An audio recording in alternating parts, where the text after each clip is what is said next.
I have a relatively interesting question about Fnaf lore. Specifically, something I don't quite understand looking back at Five Nights at Freddy's 2. What exactly did Scott Cawthon intend for the puppet to be when he originally released the game? I mean, it's pretty clear due to some of the mini-games in Five Nights at Freddy's Pizzeria Simulator that it was an animatronic designed to perform a security function, but I highly doubt that Scott Cawthon originally intended that, especially at the point in the storyline of FNAF 2. So that takes us back to the original question.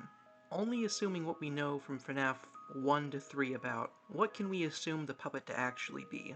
Well, I think I might have an answer to that. Given some of the images within the game, specifically the children's drawings featuring the puppet, and its location within the pizzeria, specifically being inside of the prize counter, I believe that the puppet, at that time, was being used to dispense gifts to the children, which, in a way, seems kind of funny to me. I mean, we all know how clunky the old Chuck E. Cheese animatronics are.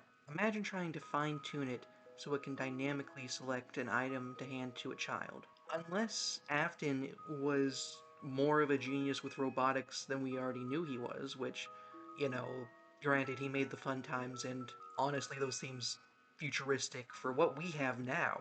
I can't name an animatronic that can dispense ice cream from its hands currently, but frankly put, given the people who founded this company and its future actions, I wouldn't be surprised if the puppet accidentally threw a couple presents at a kid and ended up giving them a black eye or something. Of course, I could be wrong when I say that, but I think it's genuinely all Scott intended for the puppet to be at the time, which still feels really weird. Like, seriously, imagine having to feed in tickets into a Chuck E. Cheese animatronic to just get your prize. Maybe they even put the puppet there to keep some kids from being able to cash out their tickets, because they'd be too terrified to actually approach it and get their prize.